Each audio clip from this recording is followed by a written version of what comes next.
Social media ഹരാസ്മെൻറ്റിൻ്റെ പേരിൽ 42 വയസ്സുള്ള ചെറുപ്പക്കാരൻ ആത്മഹത്യ ചെയ്ത സംഭവം ഞെട്ടലോടെയാണ് കേരളം ശ്രമിച്ചത്.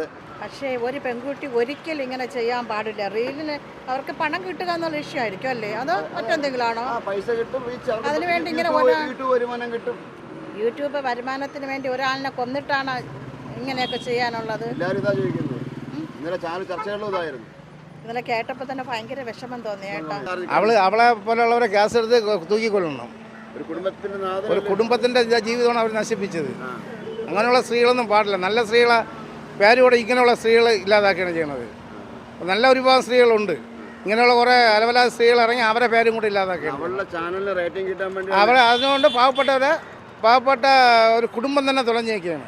ശുദ്ധ പോക്രിത്തനം അവൾ കാണിച്ചത് അത് മര്യാദയില്ലാത്തതാണ്. അതിൻ്റെ വീഡിയോ നമ്മൾ റിപ്പീറ്റ് ചെയ്ത് കാണുന്നില്ലേ? ഇവനെ വേണ്ടി വരുത്തി തീർത്തതാണ് എല്ലാവരും കൂടെ. പാവം ആ ചേട്ടൻ മരിച്ചുപോയി, എന്ത് ചെയ്യാൻ പറ്റും? ഒന്നും ചെയ്യാൻ പറ്റില്ല. അപ്പം സമൂഹത്തിലുള്ള ഈ ആണുങ്ങൾക്ക് വേണ്ടി സംസാരിക്കും ഇവിടെ ആരുമില്ല. എന്ത് ചെയ്യും? ആര് നോക്കും ഇതിനെതിരെ പ്രതികരിക്കും? ആര് പ്രതികരിക്കും? രാഷ്ട്രീയക്കാരുണ്ട്, എല്ലാവരും പെണ്ണിൻ്റെ കൂടെ നിൽക്കും. ആണുങ്ങൾക്ക് വേണ്ടി ആരുമില്ല, മുകളിലിരിക്കുന്ന ദൈവമുണ്ട്, അത്രേ ഉള്ളൂ. പാവപ്പെട്ട ഒരു കുടുംബത്തിൽ 2 പിള്ളേർ വഴിയാറായി. നാദം പോയ പിന്നെ ആരുണ്ട്?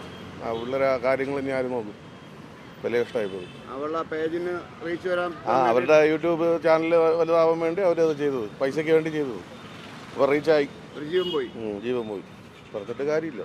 ഞാനൊരു കാര്യം പറയട്ടെ. ഇപ്പം പെൺകുട്ടി ചെയ്ത് തെറ്റാണെന്ന് പറഞ്ഞു കഴിഞ്ഞാൽ പിന്നെ അത് കുറ്റപ്പെടുത്താൻ ഒരുപാട് ആൾക്കാരുണ്ടാവും.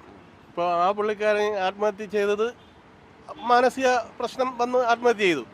പക്ഷേ ആ പെൺകുട്ടിയുടെ ഭാഗം ഇപ്പം പെൺകുട്ടി അത് പോസ്റ്റ് ചെയ്യാൻ പാടില്ല, അങ്ങനെ ഒരു പോസ്റ്റ് ചെയ്യാൻ പാടില്ലായിരുന്നു. പക്ഷേ ഇപ്പം പെൺകുട്ടി ചെയ്ത് തെറ്റെന്ന് പറഞ്ഞു കഴിഞ്ഞാൽ ലാസ്റ്റിൽ എല്ലാവരും കൂടെ നമ്മൾ എന്തെങ്കിലും പറയുന്ന എന്തെങ്കിലും തെറ്റിപ്പോയാൽ ഉടനെ അകത്തായി പോകും.